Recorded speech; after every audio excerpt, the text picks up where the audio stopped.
Bonjour à tous. 600 000 euros, c'est l'enveloppe adoptée par la région Bourgogne-Franche-Comté pour lutter contre la précarité étudiante. Parmi les pistes d'action, on retrouve le financement de l'hébergement d'urgence, la lutte contre les violences sexistes et sexuelles ou encore le soutien des épiceries sociales et solidaires. Les étudiants ont encore subi une augmentation de leurs coûts d'environ 5% cette année. 150 à 200 véhicules attendus devant le CHU de Dijon. Les chauffeurs de taxi de Côte d'Or se mobilisent aujourd'hui. Ils s'opposent à la nouvelle convention avec la caisse primaire d'assurance maladie qui prévoit une baisse du montant des courses pour le transport sanitaire. Une délégation doit d'ailleurs être reçue en préfecture. La convention, elle, doit entrer en vigueur le 1er novembre. Un jeune chagnotin gravement blessé. Avec son véhicule, il a percuté de plein fouet un arbre à Beaune ce week-end. Le SMUR l'a conduit au CHU de Dijon. Conscient, le conducteur âgé de 23 ans et originaire de Chagny a été blessé au visage et au niveau du bassin. Les circonstances de l'accident sont pour le moment inconnues. C'est une tâche bien compliquée pour un bailleur social de ne pas pouvoir répondre à une sollicitation d'hébergement d'urgence.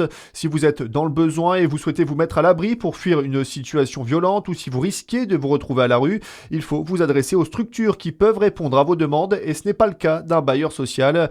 Une situation frustrante pour Éric Poli, directeur général de la Maison pour tous dans le Jura. On est très sensible au sujet, puisque dans les valeurs de notre coopérative, il y a la notion de solidarité, mais le but quand même, c'est orienter au moins la personne, à minima, vers les acteurs sociaux, vers les services qui s'en occupent, notamment le 115. Quand on est dans cette situation de détresse psychologique, sociale, qu'on est à la rue, c'est le 115 qu'il faut appeler, et eux ont toutes les pistes rapides pour pouvoir orienter la famille, la personne vers une situation rapide. Nous, on doit passer par un process d'attribution de logement. C'est très formaté. Et derrière, on ne peut pas répondre à une seule situation d'urgence. Si vous êtes en situation de détresse, appelez le 115 qui pourra vous orienter.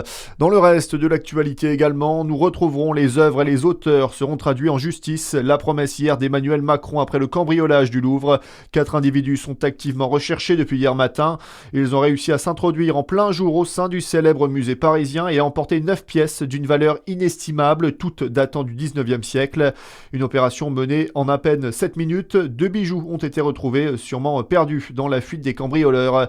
Et on termine avec le foot et une pluie de buts en Ligue 1. 40 ont été inscrits ce week-end pendant la 8e journée. C'est le record depuis le retour à 18 clubs. Côté résultat, belle opération de Lille, vainqueur à Nantes 2-0. Le LOSC est 6e. Un peu plus tôt, Lens a battu le Paris FC 2-1. Toulouse écrase Metz 4-0, puis 3-3 dans le derby Lorient-Brest et de partout entre Rennes et Auxerre. Au classement, l'OM devance le Paris Saint-Germain et Strasbourg.